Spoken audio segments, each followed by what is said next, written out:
Hey, folks. I'm Nathaniel Stinnett. I run the Environmental Voter Project, and today we are going to have a short mini briefing on the behavioral science behind successful door-to-door canvassing campaigns. So if you haven't seen one of our mini briefings before, these are short 10 to 12-minute videos that go deep on one topic and one topic only. Before we jump into that, though, I do just want to tell you very quickly a little bit about the Environmental Voter Project. We work in 19 states across the country, and we are laser focused on just two things. One, we identify people who care so deeply about climate or the environment that it's their number one priority over all other issues, yet they aren't voting. And then two, we work year round to turn them into better voters. That's it. That's it. We are laser focused on building the political power of the climate movement, not by changing people's minds about climate change, but by finding the ones who are already with us and care about it deeply yet aren't voting and turning them into better voters. And that might seem like a narrow niche, but last presidential election, over 8 million climate first voters stayed home and didn't cast ballots. And we're going to try to change that. One way that we can change that is through door to door canvassing. And today we're going to talk about how much sophisticated behavioral science you can fit into a very short, deceptively simple door-to-door canvassing script.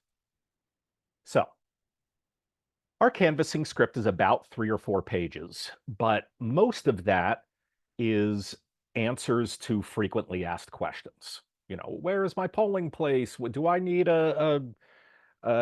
someone to witness me signing a mail ballot? Things like that. The heart of our door-to-door canvassing script is what you see here. It's a really simple greeting, asking if someone is going to vote, and then a quick blurb depending on whether they say yes or no. But as I alluded to earlier, you can really pack this with a lot of behavioral science informed language that will dramatically increase the likelihood that a script like yours will be successful and you'll actually turn non-voters into new voters and eventually into consistent voters.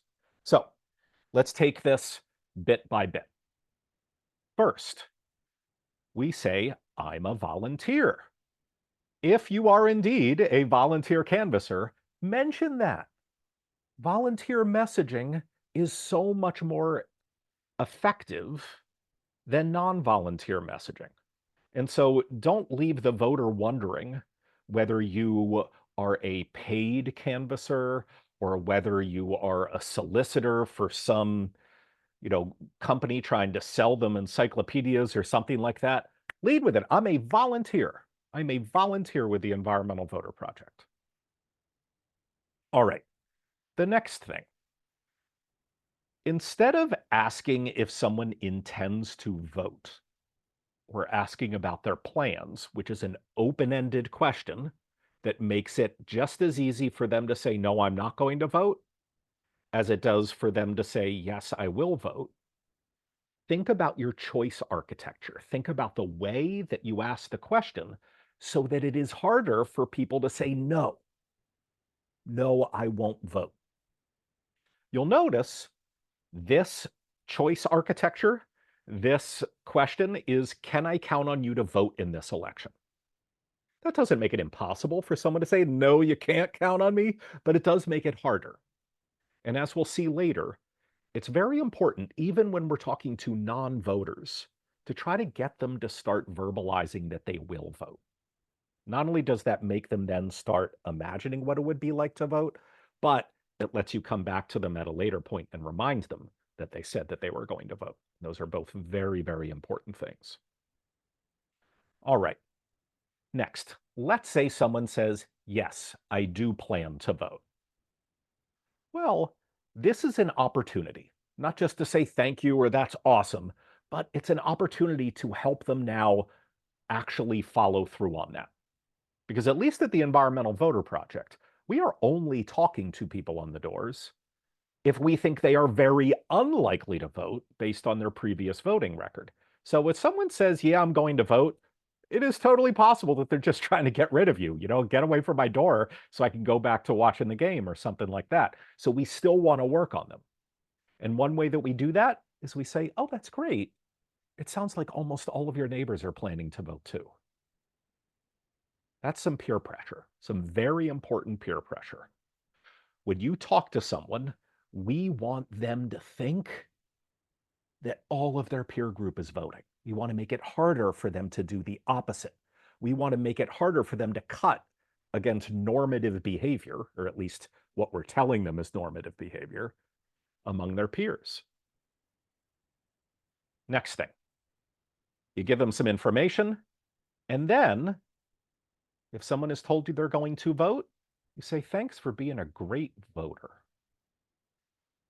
Now, if you were an English composition teacher, you would give that sentence an F. You would say, come on, say thank you for voting or something like that. It's much more natural. It flows better rather than thanks for being a great voter.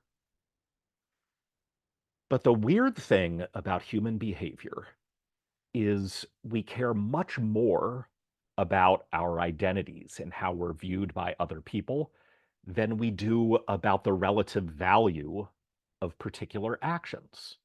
And so we don't want to say thank you for voting. We don't want to say thank you for taking this particular action. Instead, we want to again use this as an opportunity to talk about that person's identity. We want to reinforce that there's really just a choice here about like them being a great voter or them being an awful voter. And which person do you want to be? Which identity do you want to carry around with you? Do you want to be a good voter or do you want to be an awful voter? Which one is it? Rather than stressing the value of this particular action. It's deep down, we all know that the likelihood of one person's vote making a difference in an election is pretty darn small. So why bother trying to convince them of the value of that action when instead you can make this potential activity, this potential behavior, decide whether they're X type of person or Y type of person, whether they're a good voter or a bad voter. So yeah, this is really awkward to say, thanks for being a great voter, but it is a hell of a lot more powerful than saying thank you for voting. Next, if someone says they don't plan to vote, you again want to lead with peer pressure. Oh, we don't hear that very often. Make it seem almost like dial up the FOMO, the fear of missing out. Make it seem like they're the only person on the block who isn't voting. Oh, really? Huh. We don't hear that very often. You're not voting. Oh, okay.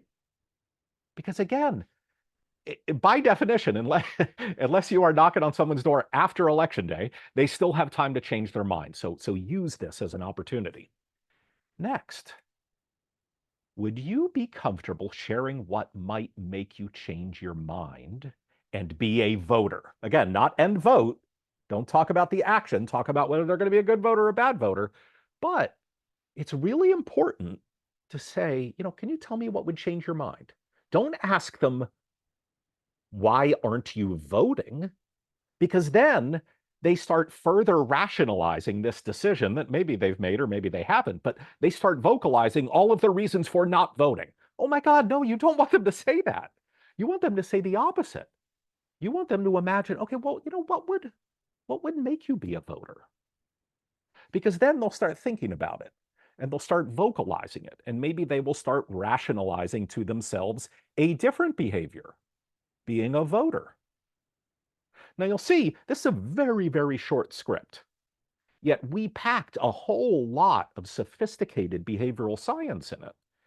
And these are the little nudges that you can make in a very, very quick conversation. I mean, depending on whether someone says, yes, I'm going to vote, or no, I'm going to vote, and if they don't ask questions, this could take place in 10 or 15 seconds.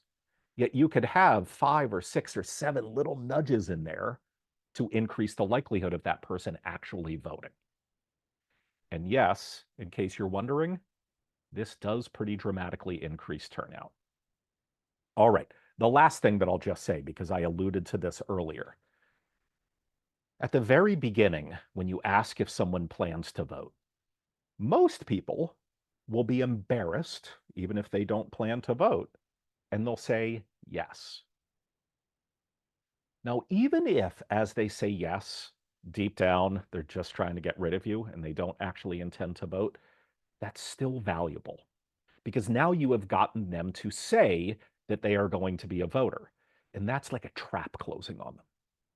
Because then you can come back, or a different volunteer can call them right before the election and remind them that they said they were going to be a voter.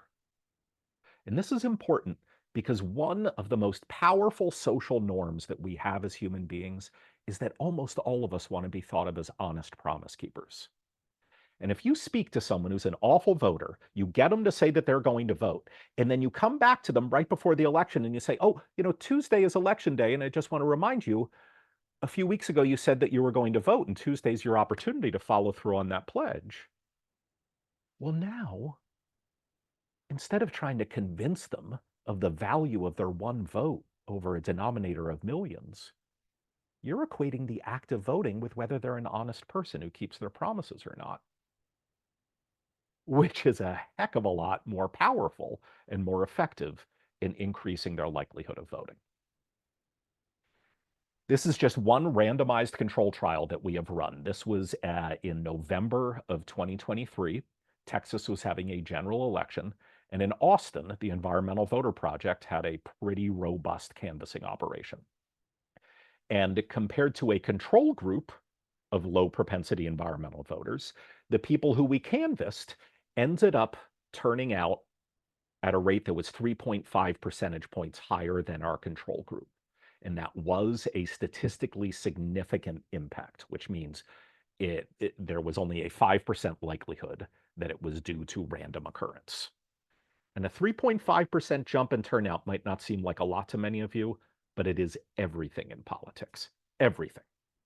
Now, to be clear, it's easier to increase turnout in odd year elections, like in November 23 in Texas. But what this does show is it proves that messaging like this can work, and it can work in pretty dramatic fashion. All right. We would love to have you get involved with our work at the Environmental Voter Project. There are links in the notes for this video. You can go to environmentalvoter.org. If you would like to volunteer with us, in particular, if you would like to canvass with us, click on the Get Involved tab. If you do that, you'll be taken to a list of opportunities like this, where you can call voters, send postcards, you can canvass voters. If you click on Canvass, you can see all of the opportunities that we have coming up.